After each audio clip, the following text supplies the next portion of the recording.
What if the reason you feel so tired has nothing to do with doing too much, but everything to do with being too much for everyone else?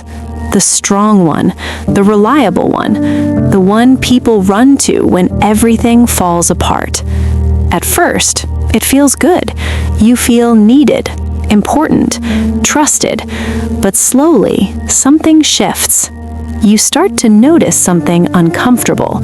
You are not just helping people anymore, you are holding them together. And while everyone leans on you, no one sees that you are the one breaking.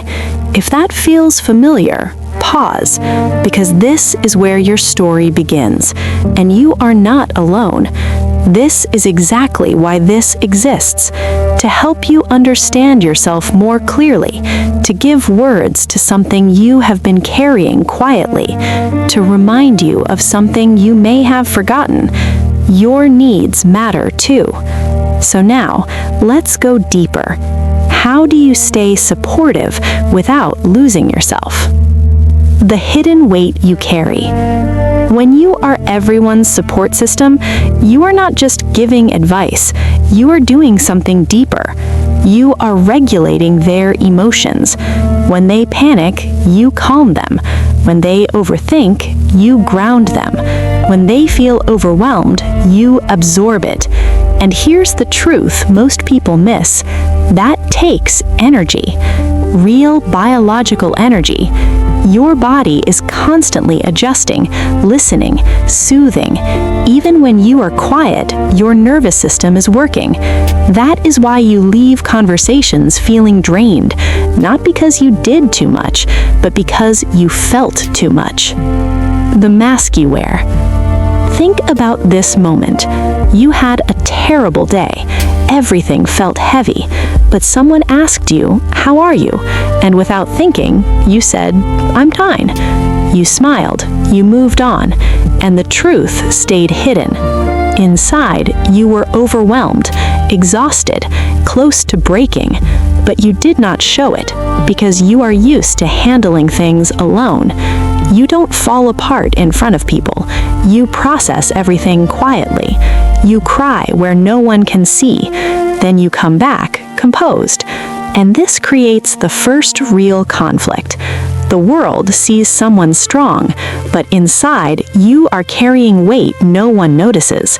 And the more put together you look, the less people think to check on you. Not because they don't care, but because they don't see. Where it began.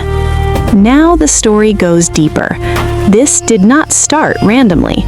Maybe you were the calm one in a chaotic environment, the one who didn't make things harder, the one who could handle it. So your system adapted. You became aware of everything: tone of voice, body language, even silence. You learned how to stay steady, how to soften yourself, how to make space for others. Psychology has a name for this: fawning. A response where instead of fighting, running, or freezing, you please, you keep the peace, you reduce tension, and it works. But it comes with a cost, because when your system is always scanning, it never rests. Part of you is always alert, always ready, always waiting for something to go wrong. And that means you never truly relax. The hardest place to change. Now imagine this. You finally plan something for yourself, something small but important. Then your phone rings. Family. Someone needs help again. And instantly the conflict begins. Because with family, it is never simple. It doesn't feel like a request. It feels like responsibility. You were given a role, the responsible one, the fixer. And once that role is set, saying no feels wrong. It feels selfish. But this is not random. It's something deeper. Homeostasis, the system trying to stay the same. When you try to change, the system reacts. People push back. They feel uncomfortable.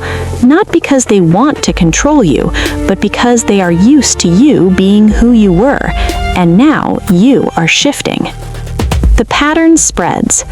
But it doesn't stop with family. It follows you into friendships, into every connection, because roles don't just describe behavior, they shape identity. So if you grew up being the support system, you carry that into your life. You become the one people vent to, the one who holds everyone together, the therapist friend. And here's the quiet truth. If you are always the one holding everything, you never get to fall. You never get to say, I don't know, I can't, I need help. And that creates a different kind of loneliness. You are surrounded by people, but parts of you remain unseen. Love and losing yourself. Now step into relationships. You love deeply. You show up fully. You give your time, your energy, your care. You listen. You support. But something happens. Sometimes you give too much too fast, and you burn out. Other times it goes slower. The relationship lasts, but you begin to disappear inside it.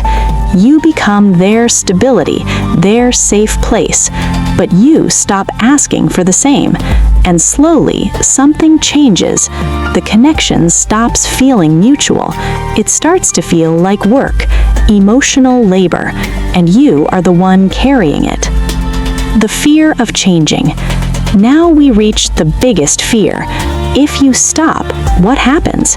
If you say no, if you pull back, do you become selfish? Do people leave? Do you lose yourself? But here's the truth. Boundaries don't make you cold. They make you balanced. They remind you of something important. You are allowed to have needs too. You are not only here to carry others.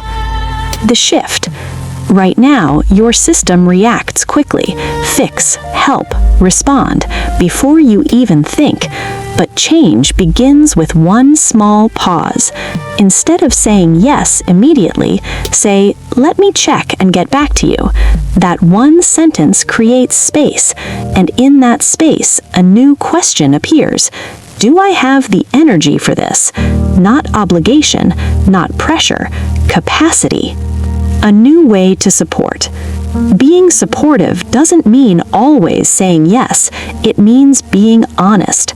So when you do say yes, it comes from care, not exhaustion, not resentment, not guilt. Pause. Notice your body. Is it tired? Tense? Then respond with truth. I care about you, but I can't tonight. I can help, but only for a short time. I need space right now. And something surprising happens. The right people understand. They adjust. They respect you more, because now they're seeing the real you, and support finally flows both ways. The truth about you. If you see yourself in this story, it means something important. You are emotionally aware. You are thoughtful. You are reliable. That's strength. But strength doesn't mean silence, and it doesn't mean suffering alone. So ask yourself this: when was the last time someone supported you? If you can't remember, that's your answer. You have been giving more than you have allowed yourself to receive. So now the question changes. What would happen if you stopped being everyone's support system, even for a moment, and allowed yourself to be supported too? Think about that. And this time, don't rush the answer.